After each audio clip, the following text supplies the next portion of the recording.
आप देख रहे हैं न्यूज़ वन और मैं हूं आपके साथ अनम जुल्फ़िकार। हेडलाइंस आपने जानी, बुलेटिन का आगाज करते हैं कराची से अहम खबर के साथ। नस्ला टावर की गैर कानूनी तामीर में मुलव्विस मुलजिमान के गिर्द घेरा तंग कर दिया गया है। पुलिस की भारी नफरी का सिंध बिल्डिंग कंट्रोल अथॉरिटी के दफ्तर पर छापा।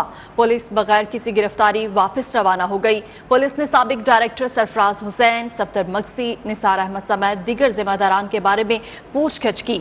जमशेद टाउन में तैनात रहने वाले अफसरान का रिकॉर्ड चेक किया गया, जबकि साबिक डीजी काका मंजूर कादिर के दौरे तैनातियों की फहरिस्त कब्जे में ले ली गई। जराये के मुताबिक नस्ला टावर की मंजूरी देने वाले 2 अफसरान रिटायर्ड हो चुके हैं। SSP investigation east Iltaf Hussain ने मीडिया से गुफ्तगू करते हुए कहा, फिलहाल कोई गिरफ्तारी नहीं हुई, केस के जिम्मेदारान को जल्द गिरफ्तार किया जाए। SBCA अफसरान ताल्लुकात कर रहे हैं। अभी तक जो दस्तावेजात मांगी वो फ्राहम कर दी गई हैं। कुछ मजीद डिपार्टमेंट्स के नाम भी सामने आए हैं। इसी हवाले से मजीद तफसीला जानेंगे। हमें ज्वाइन किया है नुमाइंदा न्यूज़ वन मलिक आफ्ताब ने। मलिक आफ्ताब, मजीद क्या अपडेट्स है इस हवाले से?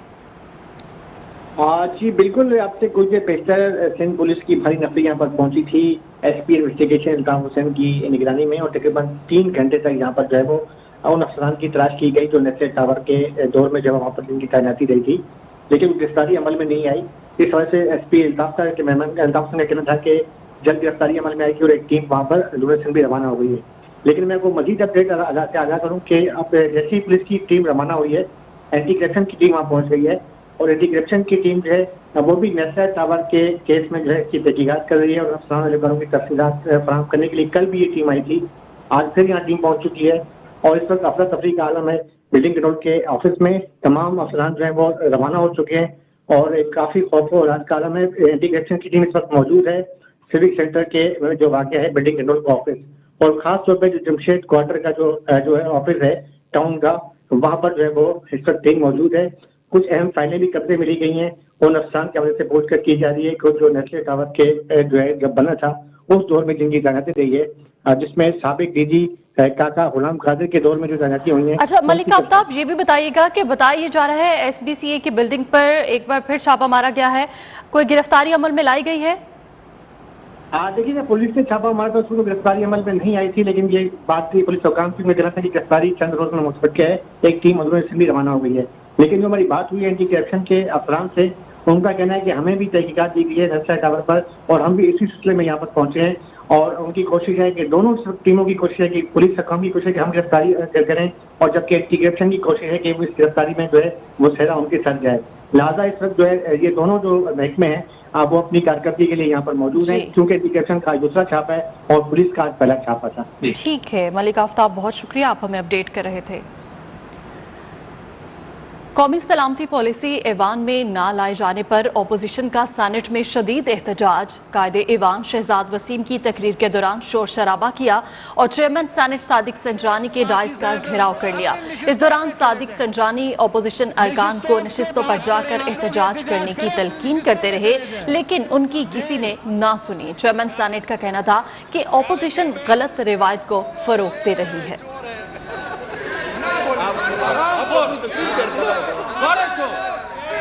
जनाब chairman, please order in the house, तशरीफ रखें अपने निशिस्तों पर, अपनी निशिस्तों से एहतजाज करें। इधर क्यों खड़े हैं? अपनी निशिस्तों पे चले जाएं। जनाब चेयरमैन, वो भी चले जाएं, अपनी निशिस्तों से एहतजाज करें। जिसको जाएं जी, मेरी ट्रेजरी बेंचेस के लोगों से गुजारिश है अपनी निशिस्तों पे चले जाएं। ये नहीं सुन सकते, ये नहीं सुन सकते। इनके चेहरों से निकाब उतार दिए। बैरामन तंगी साहब, बैरामन तंगी साहब, ये नहीं सुन सकते।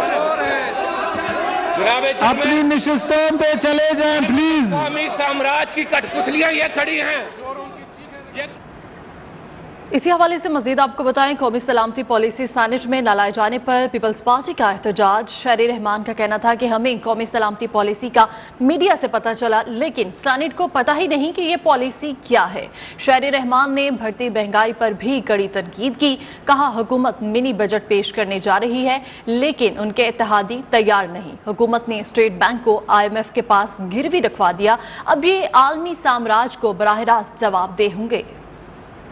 कौमी सलामती पॉलिसी का हमें बताया गया है, अखबारों से पता किया है कि ये अनाउंस हुई है और उसका ये बहुत बड़ा एक तब्दीली लाई गई है इसमें। आपने IMF को मुल्क गिरवी रख दिया है। क्या ये होगा जो बिल्स आज लाए जा रहे हैं जिसमें सेनेट का तो कोई किरदार ही नहीं होगा? आपको नेशनल असेंबली में वो ले कर देंगे कि जी स्टेट बैंक ऑफ पाकिस्तान जो फर्दन करता था, कभी ना कभी कुछ पैसे छाप लिए, कुछ आपके डॉलर को ज़रा सा स्टेबलाइज रुपये को कर दिया, लेकिन अब तो वो भी नहीं होगा। 100 अरब का मिनी बजट ला रहे हैं जिसमें पता नहीं 350 की नहीं है। नेशनल सिक्योरिटी पॉलिसी क्या है जिसमें जो पार्लियामेंट के सामने नहीं आई? आले कवानीन लाए जा रहे हैं और उसे नेशनल सिक्योरिटी पॉलिसी का लिबादा बनाया जा रहा है। सिक्योरिटी पॉलिसी है जिसमें पार्लियामेंट का हाथ नहीं था। ये कौन सी नेशनल सिक्योरिटी पॉलिसी है जिसमें कहा जा रहा है कि हम इकोनॉमिक सेंट्रलिटी दिखाना चाहते हैं? ये है इकोनॉमिक सेंट्रलिटी के कल मिनी बजट पास होगा जिसमें पाकिस्तान के रियासती इदारे इंटरनेशनल साम्राज्य को जवाबदेह होंगे।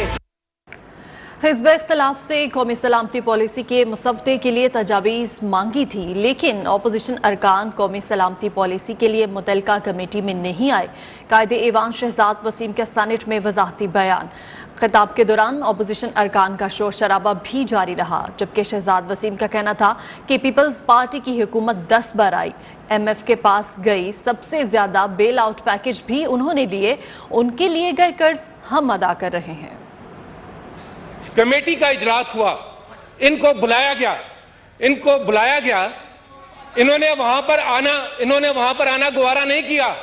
कहते हैं प्राइम मिनिस्टर नहीं था। ये लोग हैं जो यहाँ पर बैठे। अपनी निशिस्तों पे चले जाएं। सेनेटर रुबीना खालिद, बाकी सेनेटर अपनी निशिस्तों पे चले जाएं जी। मेरी ट्रेजरी बेंचेस के लोगों से गुजारिश है, अपनी निशिस्तों पे चले जाएं। बहरामन तंगी साहब, ये नहीं सुन सकते। अपनी निशिस्तों पे चले जाएं प्लीज। कौमी साम्राज्य की कठपुतलियां ये खड़ी हैं, ये अपनी निशिस्तों। आगे बढ़ते हुए आपको बताएं, विफाकी वजीर दाखिला शेख रशीद अहमद कहते हैं हर पार्टी चाहती है कि इस्टेब्लिशमेंट उसके सर पर हाथ रखे। इस्टेब्लिशमेंट का फैसला है कि वो मुंतखब हुकूमत के साथ होगी। रावलपिंडी में तकरीब से खिताब के दौरान शेख रशीद ने कहा तूफान बर्पा किया जा रहा है कि नवाज शरीफ आ रहे हैं, उनके आने से कोई फर्क नहीं पड़ेगा, कुछ नहीं होने वाला। इमरान खान 5 साल पूरे करेंगे। विफाकी वजीर ने अवाम को महंगाई के खात्मे के लिए मजीद सब्र और इंतजार करने का भी इशारा दे दिया। कहा इंशाल्लाह इमरान खान हुकूमत के 5वें साल में महंगाई खत्म कर देंगे। हर पार्टी ये चाहती है एस्टेब्लिशमेंट उसके सर पे हाथ रखे। एस्टेब्लिशमेंट का ये फैसला है कि जो मुंतखब हुकूमत है एस्टेब्लिशमेंट उसके साथ होगी। नवाज शरीफ आता है नहीं आता, दफा बला ना आए, कोई फर्क नहीं पड़ता। इलेक्शन लड़ेंगे जी इमरान खान की क़यादत में, इंशाल्लाह अगला इलेक्शन लड़ेंगे। और ये दुनिया पाकिस्तान की बदनसीबी है कि अपनी धरती से प्यार की बजाय अपनी धरती में इलाज की बजाय, देखें फजलुर रहमान साहब नहीं कहेंगे कि मैंने इलेक्शन में हिस्सा नहीं लेना या मैं असम्बलियों से इस्तीफे दो।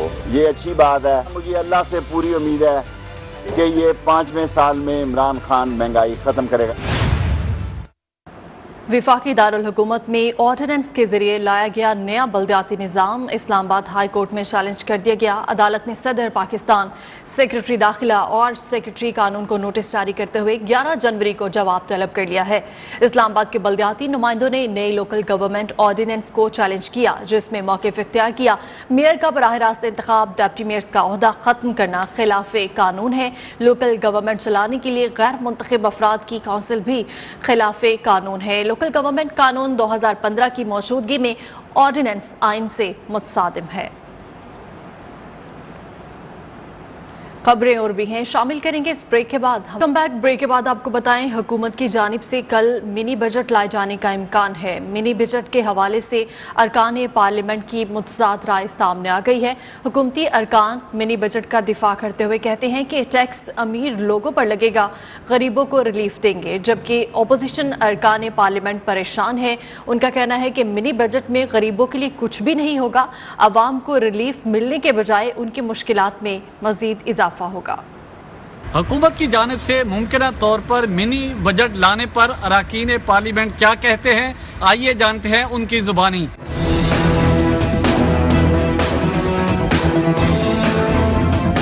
आवाम को रिलीफ दी जाएगी।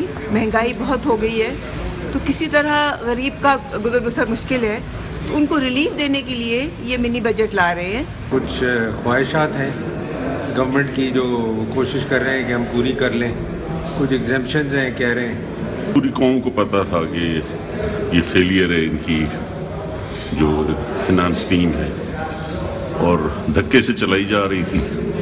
अब ये है कि फिर इदारों को इंटरफेयर करना पड़ेगा पास कराने के लिए। लग्जरी की चीज़ें होंगी और उस पर अगर ये सब्सिडीज वगैरह कम कर रहे हैं तो उसको ये रिवाइव कर रहे हैं।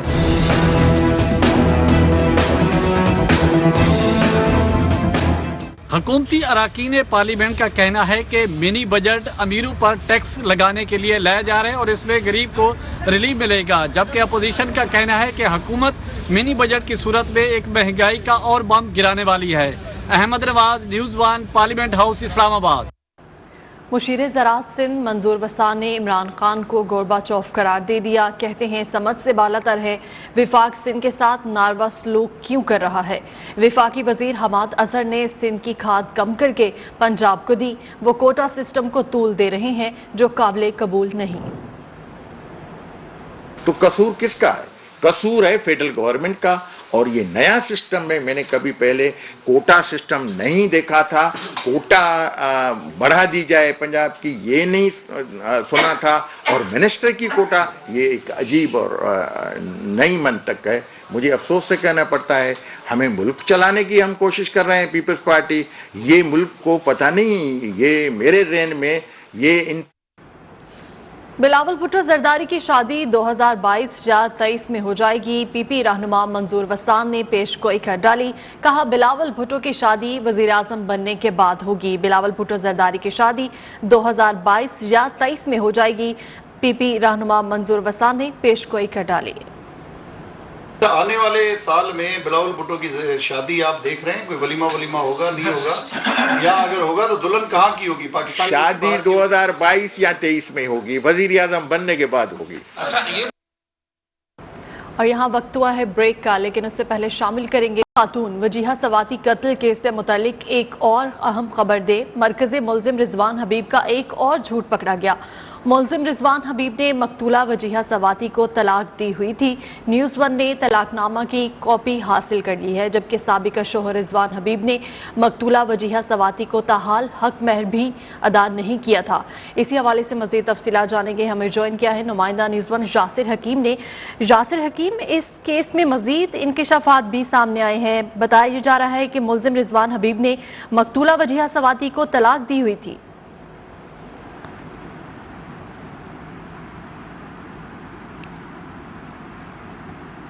हमारा राब्ता मुनक़ता हो चुका है यासिर हकीम से। आपको बता रहे हैं पाकिस्तानी निजात अमरीकी खातून वजीहा सवाती कत्ल केस से मुतल्लिक एक और ख़बर सामने आई है कि मुलजिम रिजवान हबीब ने मकतूला वजीहा सवाती को तलाक दी हुई थी।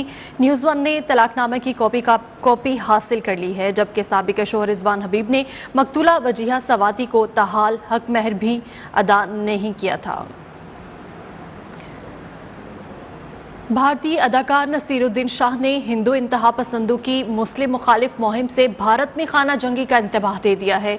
इंटरव्यू में खबरदार किया कि अगर भारत में मुसलमानों की नस्ल कुशी की कोशिशें फौरी तौर पर बंद नहीं हुई तो मुसलमान जवाबी जंग लड़ेंगे और मुल्क में खाना जंगी शुरू हो जाएगी। धर्म पसंद के अरकान कैसे मुसलमानों की नस्ल कुशी की बात कर रहे हैं? हम यहाँ पैदा हुए, हम यहीं से ताल्लुक़ रखते हैं और यहीं रहेंगे। मुसलमानों को पसमानदा और बेकार बनाया जा रहा है, उन्हें दूसरे दर्जे का शहरी बनाया जा रहा है। If these people know what they are talking about, because what they are calling for is a full-scale civil war. 200 million of us are not going to get wiped out that easily. 200 million of us are going to fight back. 200 million of us claim this to be our motherland. 200 million of us belong here. We were born here. Generations of our families have lived here and died here. And I'm certain that if any such movement begins, it's going to be met with a massive resistance and a massive amount of anger. यहाँ वक्त हुआ है break का, हमारे साथ रहिए। Welcome back. Break के बाद बात करेंगे मौसम की। कराची, लाहौर, इस्लामाबाद मुल्क भर में सर्दी का राज है। आज़ाद कश्मीर, गिलगित बल्तिस्तान और खैबर पख्तूनख्वा में बर्फबारी का सिलसिला जारी है। कई मकामात पर राब्ता सड़कें बंद होने से शहरियों को मुश्किलात का सामना करना पड़ रहा है।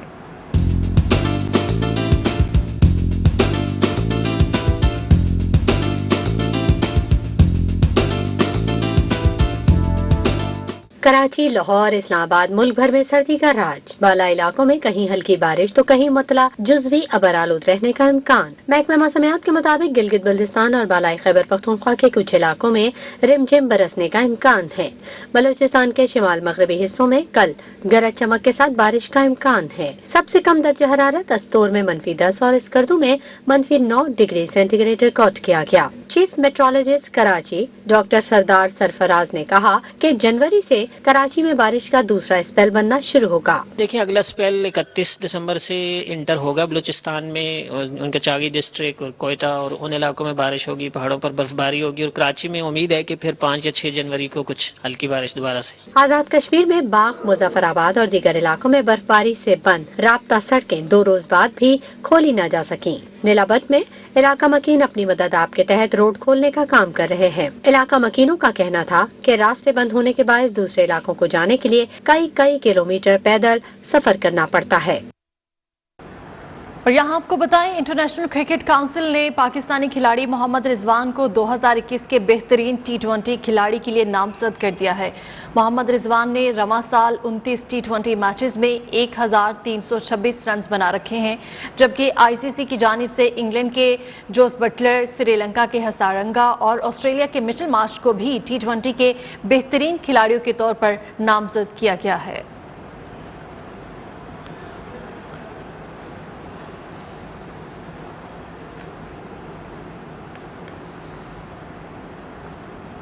कराची में कॉमनवेल्थ गेम्स की क्वींस बैटन रैली का सफ़र आखिरी मरहले में दाखिल हो चुका है।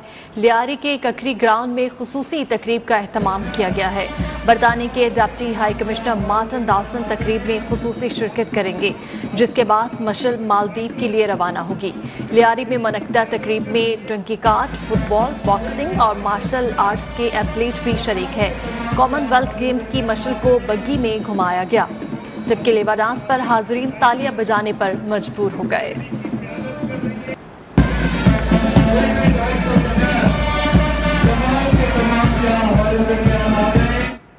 इसी के साथ ही न्यूज़ स्टूडियो से फिल वक्त इतना ही। मज़ीद खबरों और अपडेट्स के लिए विजिट कीजिए हमारी वेबसाइट news1.tv।